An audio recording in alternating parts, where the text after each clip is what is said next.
Mirbat ഗത്വതിൽ അപകടം, 2 മരണം, 3 പേർക്ക് പരിക്ക്. സീബിൽ വൻ മയക്കുമരുന്ന് ശേഖരവുമായി പ്രവാസി പിടിയിൽ. മരുഭൂമിയിലെ മൺസൂണിൽ സിഗ്നൽ കട്ടാവില്ല, 5G ഉൾപ്പെടെ വിപുല സൗകര്യങ്ങൾ. ഒമാനിൽ നിന്നുള്ള പ്രധാന വാർത്തകളുമായി ഗൾഫ് അപ്ഡേറ്റ്സ് ഒമാൻ തുടങ്ങുന്നു. എല്ലാ പ്രേക്ഷകർക്കും സ്വാഗതം. Gulf updates Oman brought to you by Shahi foods and spices, powered by Purushottam Kanji exchange. സലാലക്ക് സമീപം മിർബാത്ത് വിലായത്തിലേക്ക് പോകുന്നതിനിടെ സുൽത്താൻ സയ്യിദ് ബിൻ തൈമൂർ റോഡിൽ ഗത്വതിൽ 2 വാഹനങ്ങൾ കൂട്ടിയിടിച്ചുണ്ടായ അപകടത്തിൽ 2 പേർ മരിച്ചതായി റോയൽ ഒമാൻ പോലീസ് അറിയിച്ചു. 3 പേർക്ക് പരിക്കേറ്റു. അപകടത്തിൽ പരിക്കേറ്റവരെ പ്രാഥമിക ശുശ്രൂഷ നൽകിയ ശേഷം ആശുപത്രിയിലേക്ക് മാറ്റി. പരിക്കേറ്റവരിൽ ഏഷ്യൻ സ്വദേശിയായ ഒരാളെ റോയൽ ഒമാൻ പോലീസിന്റെ എയർവിംഗ് ഹെലികോപ്റ്ററിൽ സലാലയിലെ സുൽത്താൻ ഖാബൂസ് ആശുപത്രിയിലേക്ക് അടിയന്തര ചികിത്സയ്ക്കായി മാറ്റി. മസ്കത്ത് ഗവർണറേറ്റിലെ സീബിൽ വൻതോതിൽ മയക്കുമരുന്ന് ഗുളികകളും നിരോധിത ലഹരി വസ്തുക്കളുമായി അറബ് പൗരനായ പ്രവാസിയെ റോയൽ ഒമാൻ പോലീസ് അറസ്റ്റ് ചെയ്തു. വിൽപ്പനക്കും സ്വന്തം ഉപയോഗത്തിനുമായി ലഹരി വസ്തുക്കൾ കൈവശം വെച്ചതിനാണ് ഇയാളെ പിടികൂടിയത്. മസ്കത്ത് ഗവർണറേറ്റ് പോലീസ് കമാൻഡിന് കീഴിലുള്ള directorate general for combating drug and psychotropic substances സീബിൽ നടത്തിയ പ്രത്യേക ഓപ്പറേഷനിലാണ് പ്രതിയെ വലയിലാക്കിയത്. അറസ്റ്റിലായ പ്രതിക്കെതിരെയുള്ള നിയമ നടപടികൾ പൂർത്തിയായി വരികയാണെന്ന് റോയൽ ഒമാൻ പോലീസ് അറിയിച്ചു. ഇതിനു പുറമെ വടക്കൻ ഷർഖിയ ഗവർണറേറ്റ് പോലീസ് കമാൻഡിന് കീഴിൽ ഒരു മോഷണ കേസ് റിപ്പോർട്ട് ചെയ്തതായും RPO അറിയിച്ചു. ബദിയയിലെ 7 കടകളിൽ നിന്നായി വിവിധ വസ്തുക്കൾ മോഷണം നടത്തിയ കേസിലാണ് പ്രതിയെ പിടികൂടിയത്. ഇയാൾക്കെതിരായ നിയമ നടപടി പുരോഗമിക്കുകയാണെന്ന് ROP അറിയിച്ചു. മരുഭൂമിയിലെ മൺസൂൺ സീസണായ ഖരീഫ് ദോഫാറിനോടനുബന്ധിച്ച് ദോഫാർ ഗവർണറേറ്റിലെ ടെലികമ്മ്യൂണിക്കേഷൻ ശൃംഖലകൾ കൂടുതൽ വിപുലപ്പെടുത്തി. വാർഷിക മൺസൂൺ കാലത്ത് സലാലയിലേക്ക് എത്തുന്ന ലക്ഷക്കണക്കിന് വിനോദസഞ്ചാരികൾക്ക് തടസ്സമില്ലാത്ത ആശയവിനിമയ സൗകര്യങ്ങൾ ഉറപ്പാക്കുന്നതിനായാണ് വിപുലമായ തയ്യാറെടുപ്പുകൾ പൂർത്തിയാക്കിയിരിക്കുന്നത്.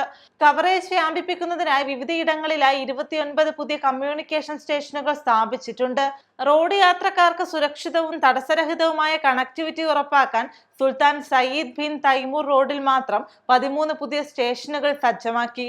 ഡാറ്റ വേഗതയും കമ്മ്യൂണിക്കേഷൻ സേവനങ്ങളും മെച്ചപ്പെടുത്താൻ 40 മൊബൈൽ സ്റ്റേഷനുകൾ 5G സാങ്കേതിക വിദ്യയിലേക്ക് ഉയർത്തിയിട്ടുണ്ട്. നെറ്റ്വർക്ക് വേഗത ഉറപ്പാക്കാൻ 58 ലിങ്കുകളുടെ ശേഷി വർദ്ധിപ്പിക്കുകയും കാര്യക്ഷമത കൂട്ടാനായി 30 സ്റ്റേഷനുകളുടെ ട്രാൻസ്മിഷൻ ലൈനുകൾ നവീകരിക്കുകയും ചെയ്തു.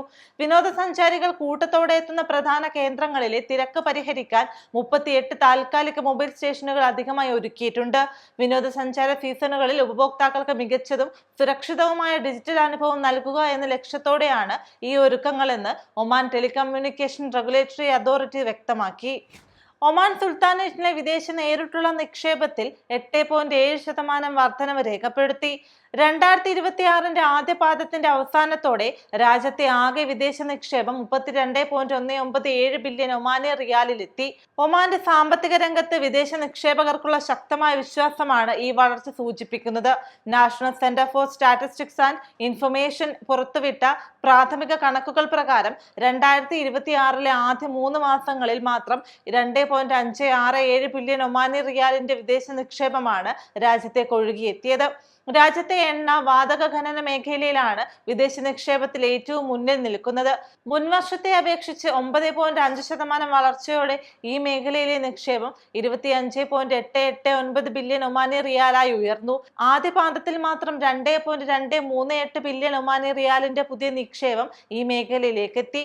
ഉൽപാദന മേഖലയാണ് 2ാം സ്ഥാനത്ത്. 5.4% വാർഷിക വളർച്ചയോടെ ഈ മേഖലയിലെ നിക്ഷേപം 2.870 ബില്യൺ റിയാൽ 3 മാസത്തിനിടെ 146.7 ദശലക്ഷം റിയാലിന്റെ പുതിയ നിക്ഷേപം ഈ രംഗത്തുണ്ടായി. സാമ്പത്തിക ഇടനില മേഖല 9.6% വളർച്ചയോടെ 1.565 ബില്യൺ റിയാലിന്റെ നിക്ഷേപം രേഖപ്പെടുത്തി. 137.7 ദശലക്ഷം റിയാലാണ് ഈ പാദത്തിൽ ഈ മേഖലയിലേക്ക് എത്തിയത്. ഒമാനിൽ ഏറ്റവും കൂടുതൽ നിക്ഷേപം നടത്തിയ രാജ്യങ്ങളിൽ UK 1ാം സ്ഥാനം നിലനിർത്തി. ഗൾഫ് അപ്ഡേറ്റ്സ് ഒമാൻ പൂർണ്ണമാകുന്നു. പ്രവാസ ലോകത്തെ പുത്തൻ വാർത്തകൾ അറിയാൻ ഗൾഫ് മാധ്യമത്തിന്റെ സോഷ്യൽ മീഡിയ പ്ലാറ്റ്ഫോമുകൾ സന്ദർശിക്കാം. ഗൾഫ് അപ്ഡേറ്റ്സ് നിങ്ങളുടെ വാട്സാപ്പിൽ ലഭിക്കുന്നതിന് നിങ്ങളുടെ പേരും സ്ഥലവും 96201150 എന്ന നമ്പറിലേക്ക് വാട്സാപ്പ് മെസ്സേജ് അയക്കൂ. Gulf updates Oman brought to you by Shahi foods and spices, powered by Purushottam Kanji exchange.